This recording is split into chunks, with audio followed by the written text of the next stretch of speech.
Amados, dando continuidade.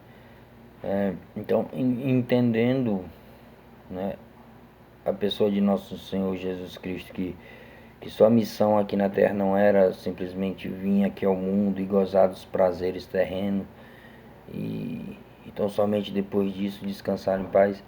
Ele fez questão de como quem milita bem, expressar algo de diferente, né, da parte do Espírito, e também nos ensinar, né, como falei antes, ensinou aos discípulos e pela inspiração do Espírito, aquele que, se eu não me engano, eu acho que o mesmo João da epístola é o próprio Marcos, se eu não me engano. Se eu estiver enganado, os irmãos me perdoem, mas eu acredito que o mesmo autor do Evangelho de Marcos, né, de São Marcos, é o autor das epístolas de São João, né? Enquanto, se não me falha a memória, seriam a mesma pessoa, né? A intenção da parte do apóstolo João agora era passar aquilo que ele também havia aprendido pela pessoa de nosso Senhor Jesus Cristo, através daquilo que ele entendeu como um sinal positivo da parte de nosso Senhor, dando a entender que de fato a vida de um crente é uma vida de verdade, né, no Espírito. De repente muitos têm se levantado no mundo brincando de ser crente, né, achando que talvez Deus passe pelo coração de Deus a ideia de que podemos ter um pé na igreja, né, um pé na vida piedosa e santa, e também um pé no mundo, né, com certa dose de tolerância. Eu digo errado, amados, pensar dessa forma, né? Um exemplo sobre isso é quando lá em 1 aos Coríntios, no capítulo 3, no versículo 1, o apóstolo Paulo fala algo nesse sentido. Acompanhe. E eu, irmãos, não vos pude falar como a espirituais, mas como carnais, como a meninos em Cristo. Ou seja, aqui uma diferenciação entre tipos de pessoa, né? Então, é bem como o apóstolo João falou lá em uma de suas cartas, né, sobre aquilo que havia, né, que era aquele deslocamento, né, dizia ele, mas agora tem saído de nós, né, porque não eram dos nossos, porque se fossem dos nossos permaneceriam conosco, né. Aqui uma ideia a qual o apóstolo Paulo fala sobre também esse tipo de divisão que há, e esse tipo de intenção que há da parte de alguns que, embora em meio ao ambiente da igreja, não passam de pessoas, de crentes carnais, né? Como meninos, né? Como irresponsáveis, né? Como pessoas que não têm autonomia e nem podem de alguma forma vir se garantir, né? Como pessoas aptas ou capazes a discernir bem sobre as coisas do Espírito, né? Nos versículos 11 em diante do mesmo capítulo, ele fala algo de interessante. Acompanhe. Porque ninguém pode pôr outro fundamento além do que já está posto, o qual é Jesus Cristo. E se alguém sobre este fundamento formar um edifício de ouro, prata, pedra preciosa, madeira, feno, palha, a obra de cada um se manifestará. Na verdade, o dia a declarará, porque pelo fogo será descoberta, e o fogo provará qual será a obra de cada um. Se a obra de alguém que alguém edificou nessa parte permanecer, esse receberá galardão. Se a obra de alguém se queimar, sofrerá detrimento, mas o tal será salvo, todavia, como pelo fogo, né?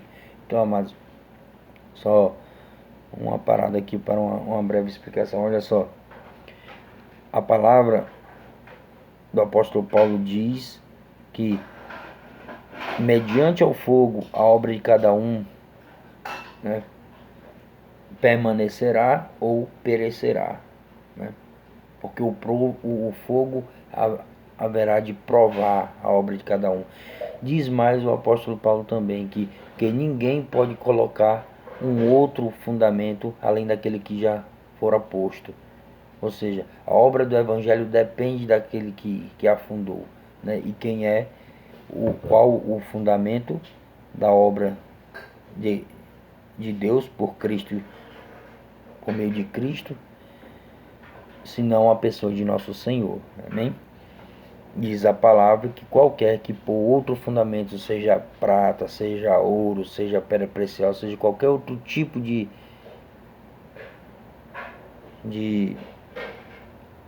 fundamento, este não é tido como válido, porque não faz parte do propósito do Evangelho vir fazer com que na mente do homem se passe a ideia de que talvez por esse tipo de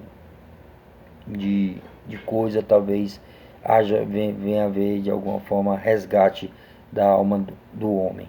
Não, mas diz a palavra do apóstolo Paulo, acredito eu que inspirado pela própria ação do Espírito Santo, vindo da parte de nosso Senhor, segundo a vontade de Deus, né? Diz a palavra que a obra de um permanecerá e a obra do outro sofrerá o dano. Ou seja, o que nos dá a entender que inútil seria o crente pensar que tanto faz ele seguir a Cristo fielmente, piamente, ou olhar para o lado e de alguma forma tentar se chegar ao mesmo patamar, ao mesmo lugar, né, diante de Deus, diante a face de Deus, por meio de qualquer um outro intermediário. Não. Diz a palavra que um receberá galardão e outro sofrerá o dano. Ou seja, é inútil alguém tentar se chegar ao Evangelho por meios os quais não possam vir levar ao fim, o qual Deus também assim determinara. Jesus Cristo é o Senhor. A obra do Evangelho é a obra plena da parte de Deus, e somente através dela podemos vir alcançar a salvação, né? E de repente a manifestação do espírito do anticristo, né? Que é esse espírito do erro, o qual leva as pessoas por meio da cobiça, por meio dos interesses, vir de alguma forma tentar se chegar a um nível de satisfação. E o pior de tudo, amados, eles não somente cometem o erro de apoiar Satanás, como também passam a enganar aqueles que querem se salvar, porquanto a palavra do Evangelho também está estampada em seus lábios, né? Está ali exposta. Eles falam sobre o Evangelho, eles andam como crentes, né? Eles levantam instituições em nome da obra de Deus, mas a finalidade de todos estes cujo coração é um desejo mundano não é outra senão enganar, matar, roubar e destruir, né? Porquanto a pretensão do seu coração é algo voltado às práticas de Satanás, né, em nosso meio. O apóstolo Paulo aqui ele fala bem, ele expressa bem e nos esclarece um pouco sobre os riscos que nós os crentes desse mundo corremos, porquanto estamos rodeados por todos os lados, né, por estes, né, que se manifestam em nosso meio. Eles não permanecerão em nosso meio, por conta, como disse